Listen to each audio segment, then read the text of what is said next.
Save the jokes for your face. I want a divorce. Out of nowhere, my beloved wife, Rachel, asked for a separation.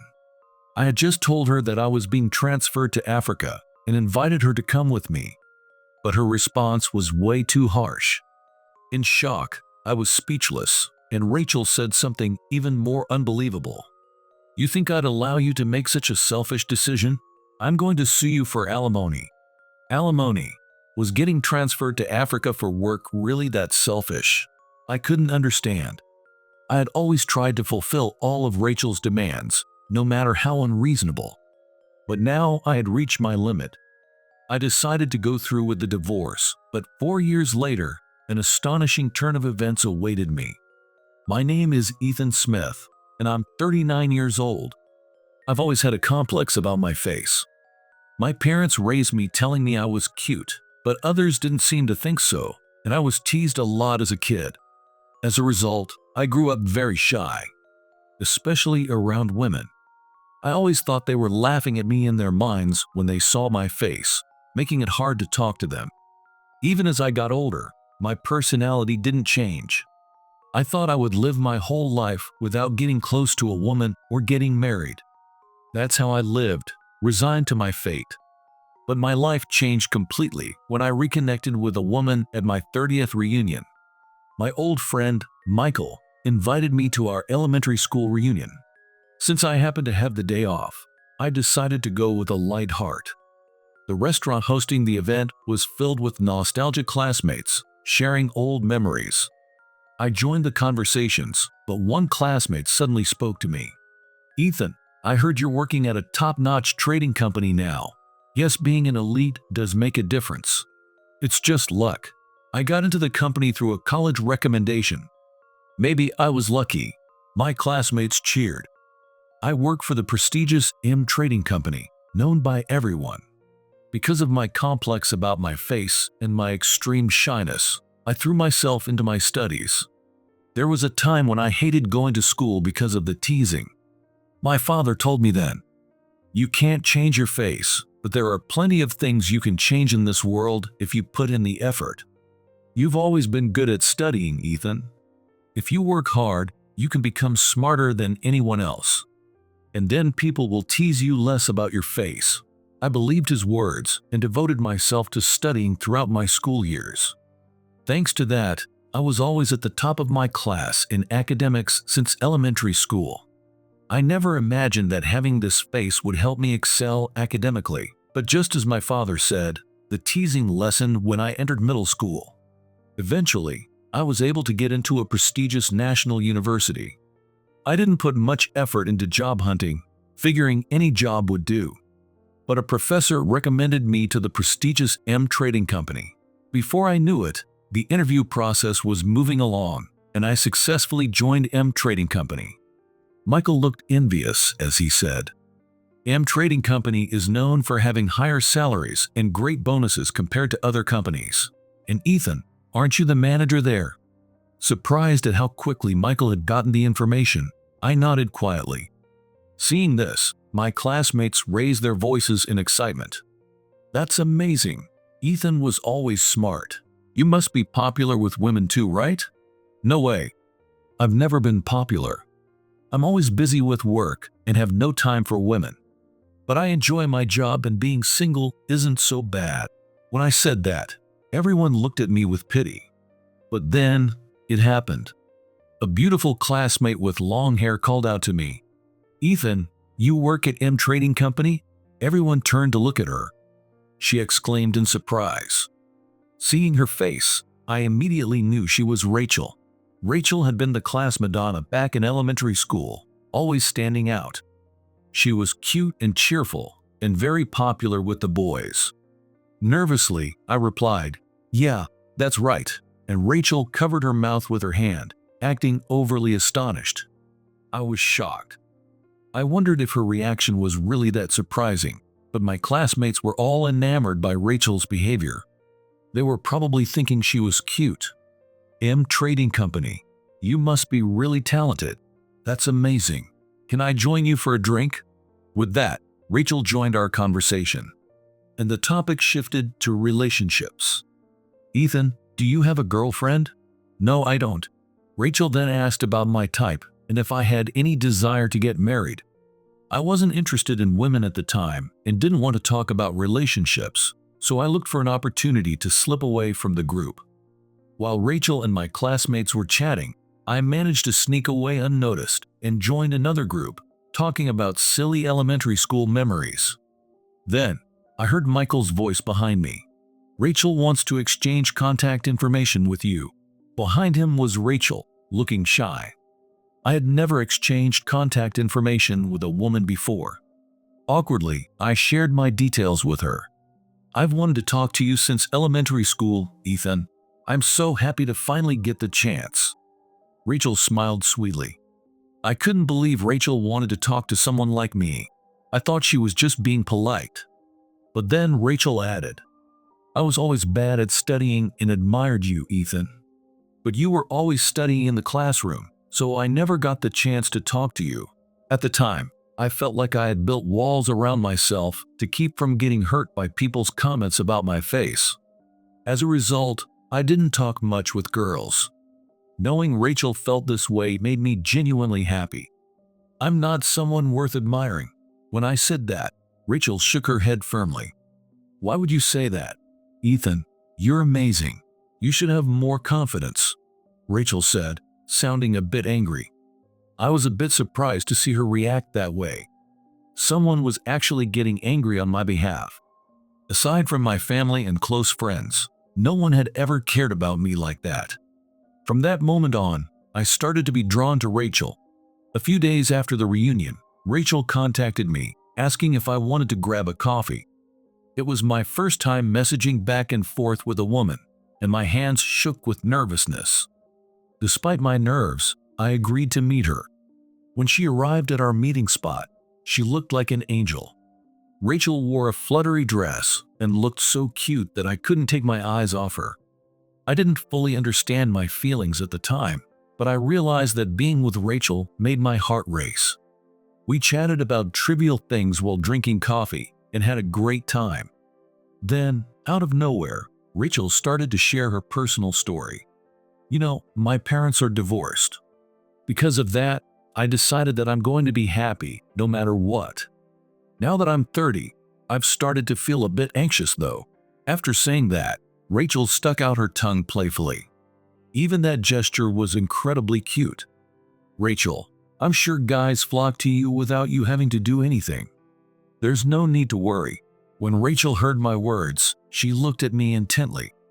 My heart started pounding uncontrollably. Then Rachel said something unexpected. Ethan, are you going to come after me too? It felt like time stood still for a moment. That's how nervous I was. But I couldn't help but respond. Of course. Rachel, you are a very attractive woman to me. Rachel blushed and looked happy. Really, it means more coming from you than from anyone else. Would you like to be my boyfriend? I was stunned. I never expected Rachel to have any interest in me. I had no hesitation. With her confession, I realized I had feelings for her too. I exclaimed, Me?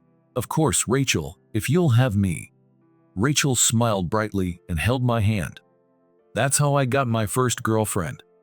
At that moment, I was overjoyed, completely unaware that this was the door to my own personal hell. Rachel and I started meeting up and going on dates whenever we had free time from work. Rachel always listened to me and became a soothing presence in my life. When I told my best friend Michael about it, he was as happy as if it had happened to him. One day, after spending many happy days together, I planned to meet Rachel after work as usual. But this time, it wasn't just any date. It was Rachel's birthday, and I had made a reservation at a fancy restaurant. I planned to give her the birthday present and then take her to the restaurant, so I waited for Rachel at our meeting spot. Rachel arrived, looking as stylish as ever, and ran up to me. Ethan, I missed you, even though we just saw each other yesterday. Her sweet voice made my heart race. I handed her the birthday present I had prepared. Rachel's eyes sparkled as she took it and immediately opened it. Michael had helped me pick it out since I knew nothing about women's gifts. We found a necklace that we thought would suit Rachel perfectly. I was sure she would be pleased, but her reaction was completely unexpected. "Which brand is this from?" I couldn't believe my ears. Feeling confused, I replied, "I don't know much about brands. Michael said this necklace is popular with women right now, so I bought it." Rachel looked a bit disappointed. I was shocked because I thought she would be happy. Then she said something I didn't expect. "I prefer to carefully choose the things I wear myself, because what a woman wears reflects her class, you know?" I see, that's what it was about. At the time, I was so infatuated with Rachel that I didn't notice the oddness of her words. Not wanting to ruin Rachel's birthday, I decided to take her to a department store and buy her a high-end brand bag. This seemed to lift Rachel's spirits, and she looked satisfied. After that, we had dinner at a fancy restaurant to celebrate her birthday. Despite the trouble with the present, it turned out to be a fantastic birthday. A few days later, I met up with Michael to thank him for helping me pick out the gift. "How did the birthday go? Did she like the present?" Michael was excited to hear my report. I told him about the hiccup with the birthday gift. Michael's expression turned serious. Then he said something shocking. "Is Rachel okay? Normally, people don't choose their own birthday presents. Maybe you should reconsider this relationship." Michael looked at me with concern, but I didn't take his words seriously. "It's fine. Rachel loves me, and I'm even thinking about marriage. She's not as bad as you think." After thinking for a moment, Michael said, "Marriage is a big decision that affects your whole life. Make sure you think it through." I understand. I knew Michael was worried about me, but at that time, I could only see the good in Rachel. Soon after, I proposed to Rachel. She accepted immediately, and we went to meet my parents. They were thrilled to see Rachel, happier than I had ever seen them. "I can't believe you are marrying such a beautiful woman. It feels like a dream. Have you set a date for the wedding?" My parents started asking rapid-fire questions. They were obviously overjoyed about their only son getting married. But Rachel gave an unexpected answer. "We're not planning on having a wedding." I was so surprised that I looked at Rachel twice. This was the first time I heard about not having a wedding. My mother, looking puzzled, asked, "You're not having a wedding? We'll pay for it, so it's fine. Why don't you want to have one?" She seemed a bit sad. "A wedding involves a lot of expenses, and I think it's unnecessary." As long as Rachel insisted on not having a wedding, it would be difficult to go through with it. I figured she had her own reasons and future plans in mind, so my parents and I decided to respect her wishes. We began our newlywed life in a small apartment. Rachel quit her job to become a full-time housewife. She said she wanted to support me.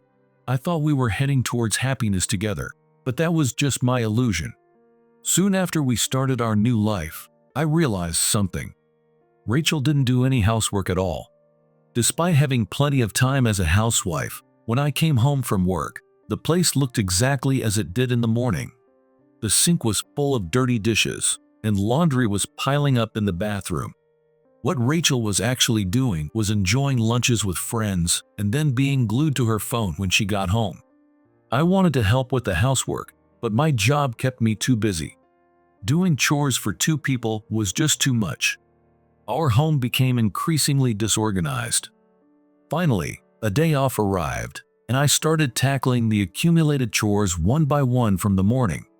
I thought Rachel would help once she woke up, but she didn't get up for a long time. By the time she finally did, most of the housework was already done. The first thing she said when she saw me was unbelievable. "I found a condo I really like. Look at this." She handed me a brochure for the condo. When I saw it, my eyes almost popped out. The condo was worth around $2 million, and 3 times the size of our apartment. Trying to stay calm, I told Rachel, "We can't afford something this expensive. Plus, it's so big, cleaning it would be a nightmare. I think we should stay in this apartment for a while." Rachel immediately countered, "We can pay for it with a mortgage. I'll make sure to clean it every day. Please, can we get it?" Unable to refuse Rachel's pleading, I reluctantly agreed to buy the condo. So we moved into the luxury condo.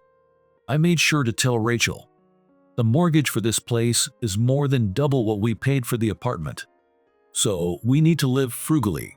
Rachel beamed and said, "Of course, I'll do anything to live in this condo." Rachel had always been a big spender of 1 month. She even maxed out her credit card. I had asked her to save money after I bought the condo, but after a month she was back to her old life. Rachel would buy whatever she wanted without consulting me first. Since she didn't do any housework, we ate out almost every day, which kept our finances constantly strained. One day, Rachel proudly showed me something after I came home exhausted from work. "Ta-da! Isn't it amazing?" I couldn't believe my eyes. It was the key to a luxury car. I usually didn't say anything, but this time I couldn't help but raise my voice. "Why didn't you consult me before buying this? Where did you get the money?" Rachel looked a bit uneasy, seeing me so different from my usual self. Then she began to say something shocking as if it were the most natural thing in the world. "There was a lot of money in the house safe, so I used that to buy it." The money in the safe. That was the emergency fund I had saved up. I felt nothing but anger towards Rachel for using my money without permission.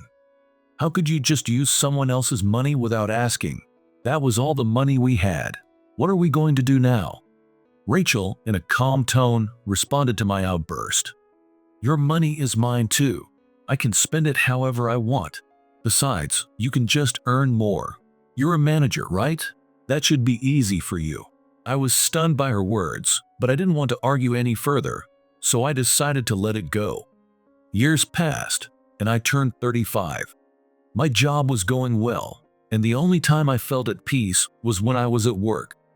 At home, I had no time to relax because I had to do all the cooking, laundry, and cleaning that Rachel neglected.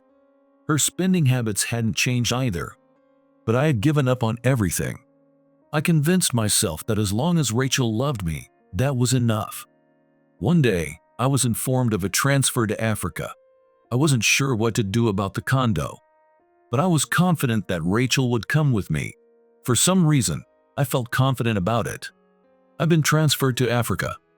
You'll come with me, right?" I said as soon as I got home. Rachel was so shocked she stumbled a bit, then said something completely unexpected. "Save the jokes for your face. I'm not going to Africa. I want a divorce." Suddenly, Rachel asked for a separation. "Divorce?" I was too shocked to speak, and Rachel continued with something even more unbelievable. "You think I'd allow you to make such a selfish decision? I'm going to sue you for alimony." Alimony? How could being transferred to Africa for work be considered selfish? I couldn't understand. I had always tried to fulfill all of Rachel's demands, no matter how unreasonable. I did all the housework and paid for her extravagant spending without complaining. But I had reached my limit. I finally unleashed all my pent-up frustration. "How selfish can you be? Fine, but I'm not paying alimony. Do you have any idea how much I've done for you?" Rachel then said something utterly shocking. "That's what a husband is supposed to do. I married you even though you're not my type at all. I couldn't stand looking at your face, so I didn't even want a wedding. Yet, I still lived with you, so you should be grateful." I was filled with disbelief. With those words, my love for Rachel vanished instantly. Thus, I decided to get a divorce. I hid to Africa alone. Though Rachel demanded alimony, I decided to fight it in court and refused to pay. I had been exploited by Rachel for far too long and couldn't bear to give her any more money. I didn't want to see her face again. With that resolve, I threw myself into my work. However, as I worked in Africa, Rachel began to fade from my mind. Life in a foreign culture was challenging, but the work was fulfilling. I collaborated with the local people and made progress. 4 years have passed since then. I am now approaching 40, working diligently every day. I had initially planned to stay in Africa for 2 years, but it stretched out, and I ended up working there for 4 years. Despite everything, I had no complaints about life in Africa. Finally, I received an order to transfer back to the US. I had mixed feelings, but I was finally going home. With my luggage full of memories, I returned to the US, but as soon as I arrived at the airport, I heard a loud voice calling my name. Ethan, over here. I turned toward the familiar voice, and there stood the last person I wanted to see. Why are you here? We're nothing but strangers now. Yes, it was Rachel. As I stood there confused, Rachel said something unexpected. I saw the show on TV about you setting up the trading company branch in Africa. You were always smart, but taking on that responsibility is incredible. The show said your accomplishments earned you a spot among the executives in the US. Why didn't you tell me sooner? I've fallen for you all over again. What was she saying? I was too stunned to speak. Yes, I went to Africa to set up a branch for trading company. The CEO, Mr. Anderson, personally asked me to do it. So, I wasn't demoted to Africa because I couldn't do my job. In Africa, I worked as the projects manager. At first, communication with the locals was difficult, but I knew that if I didn't succeed, the project would fail. With my perseverance, I managed to successfully establish the first branch of trading company in Africa. The success of setting up a branch in Africa was widely reported by the American media. Several media outlets interviewed me as the person in charge. Appearing on TV for the first time, I did it for the company. Rachel must have seen that and thought she could use me again. I couldn't stay silent any longer. Don't say such selfish things. I have nothing but contempt for you. Don't ever show up in front of me again. Despite my words, Rachel clung to me without a hint of shame. Don't say that. Let's start over and build a new life together. We can create a wonderful family again. I would never get back together with Rachel, because I have someone far more important than her in my life now. As I stayed silent, Rachel began to stare at the person next to me.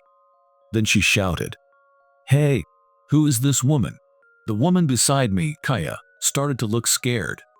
"She's my beloved wife." "What?" Rachel suddenly became hysterical. "How could you? What's so great about this plain woman?" Her words filled me with anger. I couldn't understand why she would say such things. Finally, my patience snapped. I took a deep breath, ready to raise my voice, but just then, Kaya spoke up with a voice louder than I had ever heard from her. "So you're the infamous ex-wife, Rachel? I'm Kaya, Ethan's wife. He's my husband now, and there's no way he's getting back with you." Kaya's powerful declaration left Rachel glaring at her in disbelief. Then Rachel said something outrageously rude. "I bet you married him for his money now that he's been promoted. I can see right through your motives." So Rachel was after my money all along. It was clear she wanted to get back with me for financial reasons, but Kaya was different. She was nothing like Rachel. As I was thinking this, two burly men in black suits approached us. "Miss, the car is ready." Rachel's eyes widened in surprise. Kaya replied to the men, "Got it. We'll be there shortly." The men took our luggage and headed outside. Rachel looked at Kaya with suspicion. "Who are those guys? Are you the daughter of some mafia boss or something?" Kaya laughed at Rachel's words. "What are you talking about? Of course not. They're our bodyguards." "Bodyguards? Why would ordinary people like you need bodyguards?" Rachel's eyes were filled with doubt as she looked at us. That's when I decided to reveal the truth. Her last name is Anderson. You've heard of it, right? What? No, I haven't. Wait, oh. At first, Rachel acted like she didn't know, but then she thought for a moment and finally realized. Her face turned pale and she grimaced. "Anderson, that's the CEO's last name at Trading Company. So you're saying?" "That's right. I'm Kaya Anderson, the only daughter of the CEO." Rachel staggered, looking as if she might collapse from the shock. "So Ethan, you married the CEO's daughter?" "That's right. So, as you can see, I was never after money. I married Ethan for who he is," Kaya said with a smile. "You are insatiably greedy. If you don't change, you'll always be alone." When I said that, Rachel looked down dejected. "Yes, my new wife, Kaya, is the daughter of the CEO of M Trading Company. Kaya and I met right after my divorce from Rachel. Mr. Anderson, thinking my divorce was due to my transfer to Africa, invited me to his home to cheer me up. That's when I was introduced to Kaya. She wasn't particularly flashy, but she was a good listener, always showing interest and smiling at my stories. She comforted me when I was heartbroken from the divorce. We exchanged contact information and stayed in touch even after my transfer to Africa. In the unfamiliar and exhausting environment, Kaya's kind words over the phone were a great comfort to me. She quickly became more than just a friend to me. I wanted to express my feelings to her, but my painful experience with Rachel held me back. Mr. Anderson was the one who encouraged me to take the leap. That day, I was having a regular meeting with Mr. Anderson at the company. After the meeting ended, we were having a casual conversation when Mr. Anderson suddenly said something to me. Time flows equally for everyone. Even now, as you recall your painful experiences with your ex-wife, time doesn't stop. Don't you think it's a waste of time? It seemed Mr. Anderson had sensed my feelings for Kaya. His words made me decide to ask Kaya to date me with marriage in mind. When I told her this over the phone, I could tell she was delighted. We started dating and eventually got married 6 months ago. Kaya even followed me to Africa. Life with Kaya was truly joyful. Rachel must have realized there was no point in saying anything more, so she left without a word. Later, I heard through the grapevine that Rachel remarried a man from a well-known company. However, due to her extravagant spending habits, they ended up with significant debt and soon divorced. It seems she hasn't learned from her experiences and continues to bring misfortune to others. It's truly regrettable to think that Rachel is only capable of bringing misery to others. I never want to see Rachel again. As for me, I'm living happily with Kaya. In fact, this spring, I'm going to become a father. When my child is born, I want to teach them that people shouldn't be judged by their appearance or wealth. I want to teach them that what's inside truly matters.